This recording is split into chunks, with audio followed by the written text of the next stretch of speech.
Hola, muy buenas noches. Yo soy Flora Alejandra Pinto Fajardo. Pertenezco a la clase de Teoría General del Proceso y Procesal Civil. En esta exposición hablaré todo lo que tiene que ver con la sentencia, su concepto, formalidades, clases y requisitos. En primer momento procederé a hablar sobre qué es una sentencia y traje a colación tres conceptos. El primer concepto es que es una resolución de un juez o de un tribunal con la cual se concluye un juicio o un proceso.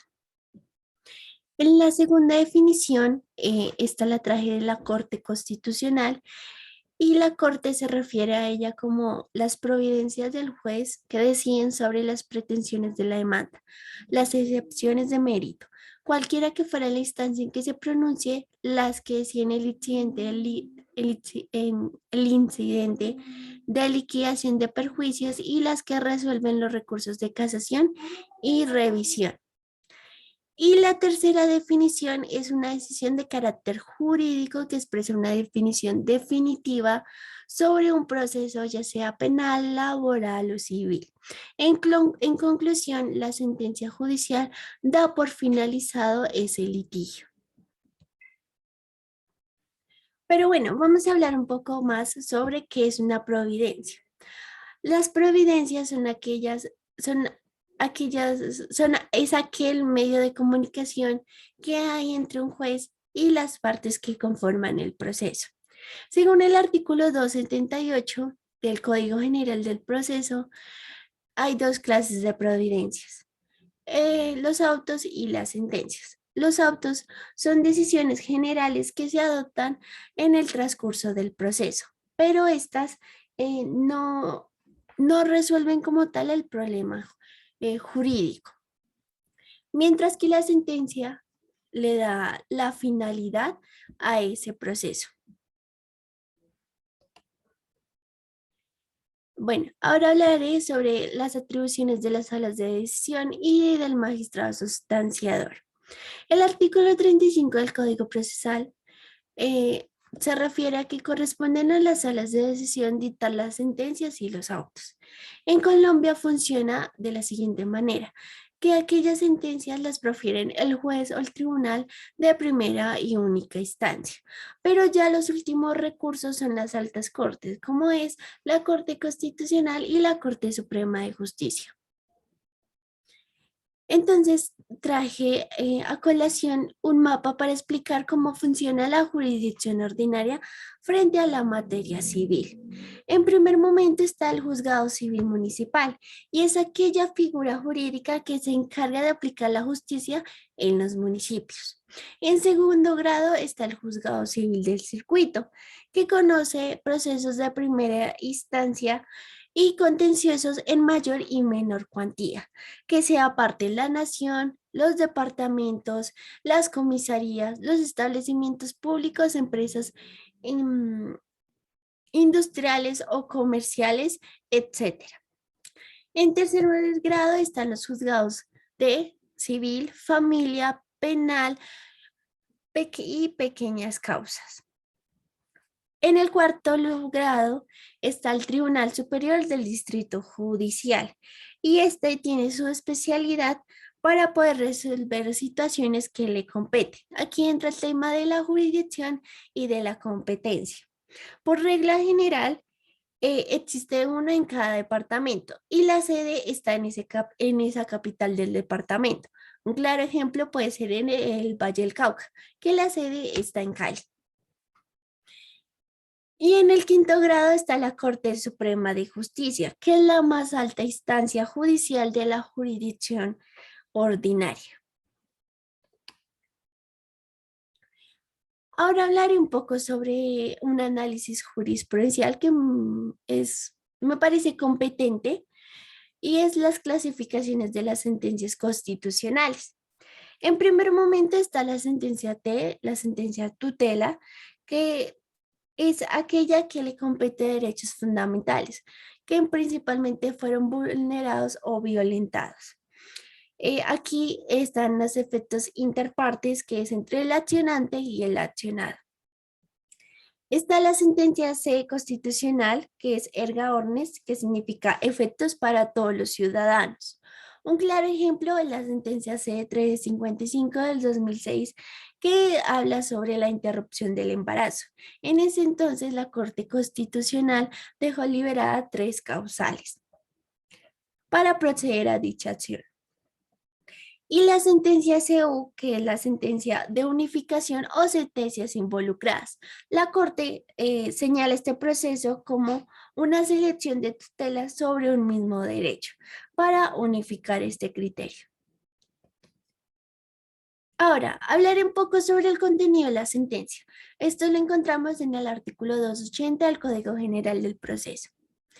Las partes de una sentencia, en primer momento, debe ser emotiva, es decir, una explicación razonable y lógica en el que debe intervenir doctrina, jurisprudencia y ley. Es decir, son aquellas razones de por qué se decidió de esa manera.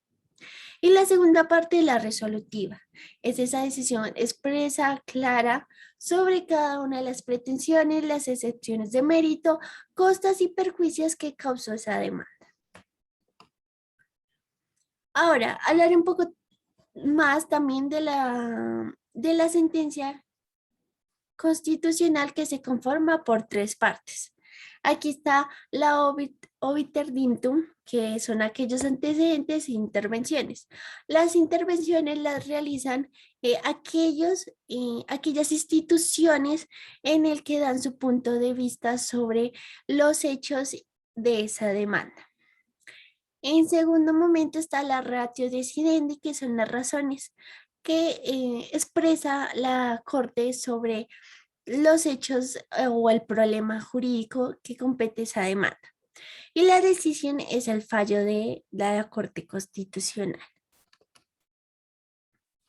Ahora hablaré sobre los requisitos formales de una sentencia y están compuestos por 5 puntos.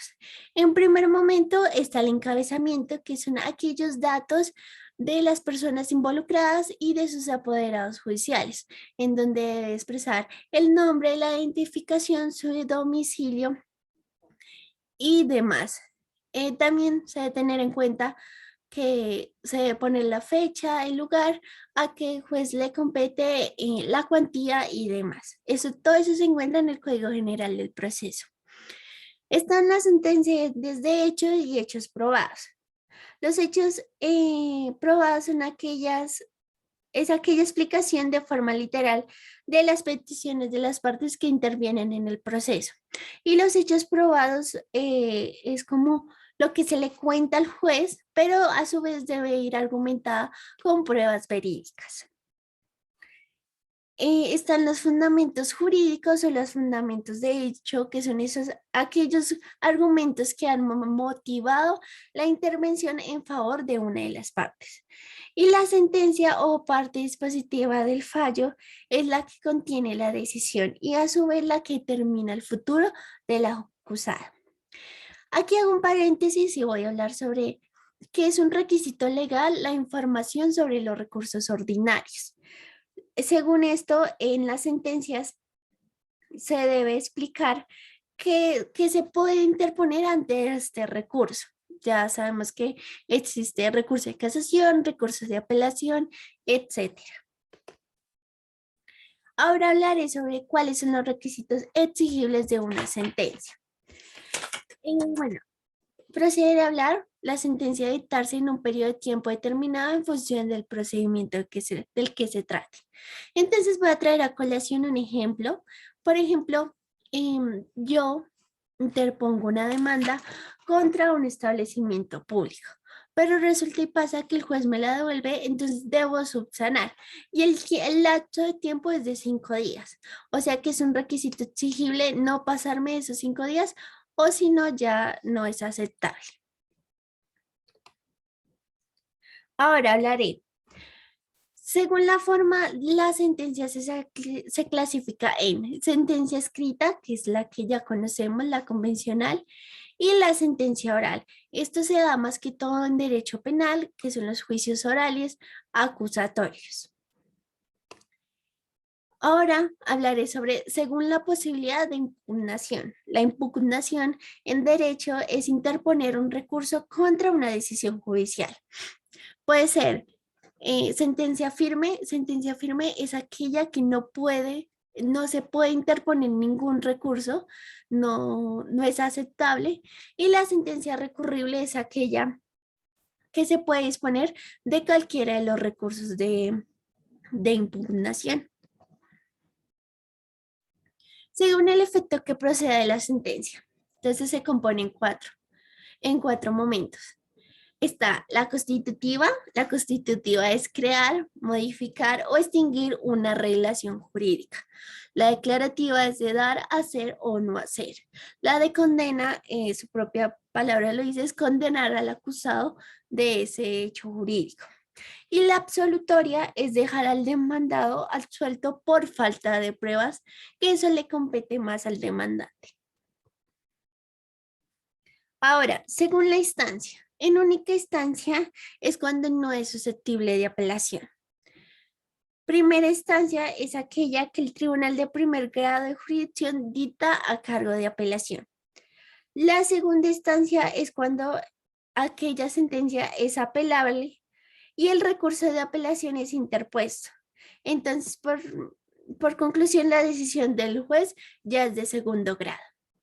La sentencia de conformidad es aquella que se produce con anterioridad para evitar ese juicio oral, que ya lo expliqué anteriormente. Vale. Entonces ahora explicaré todo lo que tiene que ver con las clases de sentencias. Pero antes que eso debo especificar que hay distintas clases de sentencias, pero todo esto va de acuerdo a la materia, es decir, sea penal, laboral o civil. También podemos ver las distintas clases constitucionales que pues son como 10, pero no tienen nada que ver con las sentencias que hablamos de la rama penal, laboral y civil. Bueno, en primer momento está la sentencia anticipada, que puede ser total o parcial, y esta es por común acuerdo de las partes y porque tampoco no hay pruebas contundentes. Este está en el artículo 278 del Código General del Proceso. Están las sentencias definitivas, es aquel que un tribunal se pronuncia en el transcurso del proceso, pero antes de decidir a fondo, produce como una medida eh, excepcional, como una medida provisional. Están las sentencias provisionales, que estas son de carácter urgente, en el cual no se puede pasar porque es necesario proteger el interés de las partes y se hace con el motivo de evitar como esos daños o perjuicios. La sentencia de carácter mixto es aquellas que están involucradas dos sentencias o más. Puede ser previa, provisional o puede ser preparatorio o interlocutiva. Está la sentencia contradictoria, que es cuando el demandado ha compadecido y entre las partes han presentado esas conclusiones. Están las sentencias de efecto, cuando se comprueba la incomparecencia del demandado o o la falta de conclusiones por parte del demandante, o a su vez también por parte del demandado. La sentencia ordinaria es aquella que a título de decisión del juez respecto de una diferencia real de interés entre las partes.